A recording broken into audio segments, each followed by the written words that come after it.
Marguerite. Certaines craintes de ce qui s'était passé en 1940. Ils ont eu peur d'être ensevelis. Robert Marguerite. Ils ont été se réfugier dans le fossé ici devant. 44, ceux d'après, les parents racontent, dans la boulangerie, il y avait un pétrin. Et dans le pétrin est tombée une bombe, mais elle n'a pas explosé. Mais elle a brûlé, comme c'était de la fonte, elle a fait brûler toute la peinture extérieure.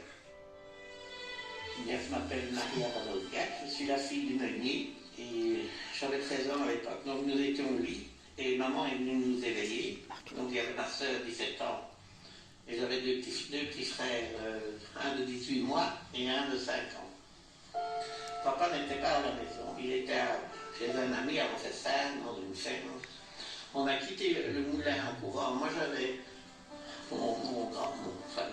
le plus grand des deux, j'avais 5 ans, et ma soeur avait l'autre. Et maman nous suivait. Et on est monté la rue du Moulin. Et bon, pour commencer à tomber, on s'est couché, moi j'avais mon petit frère en dessous de moi, ma soeur avait l'autre. Parce que moi j'ai senti la terre qui me tombait dessus.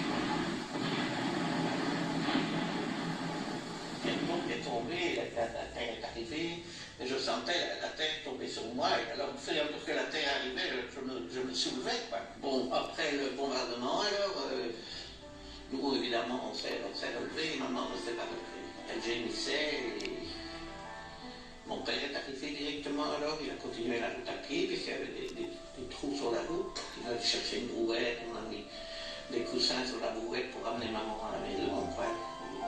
À la maison, il n'y avait plus de courant, il n'y avait plus de fenêtres, il n'y avait plus de le plafond, tout le plafonnage, enfin, tout était tombé. Après, entre-temps, notre médecin est arrivé, et alors, il n'y avait plus rien à faire.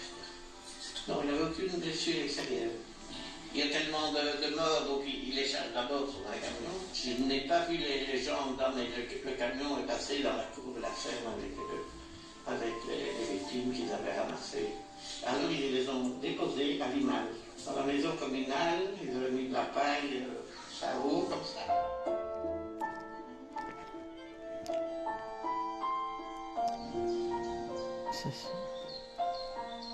Donc le pont du Buston était cédé et les Allemands ont rempli le pont de sable.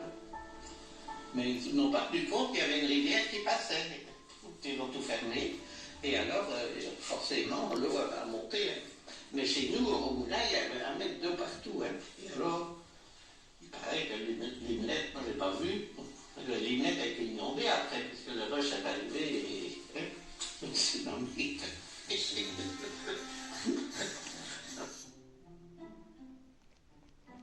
J'étais âgé de 12 ou 13 ans. Alors on nous avait dit à la radio anglaise, alors ici, qu'il fallait s'éloigner de 500 mètres de la gare, des zones dangereuses. Ça fait qu'il y avait le chien tirait 3 coups de canon. On devait partir et on allait à 500 mètres, il n'y avait pas de maison, ici il n'y avait rien. 500 mètres d'un petit chemin encaissé dans le vieux chemin du chemin. On était chez lui quand on va le nom. Oh là, c'est pas à 500 mètres qu'il aurait fallu partir, c'est bien à 5 km. Complètement détruit. Si nous étions restés ici, on était morts, évidemment.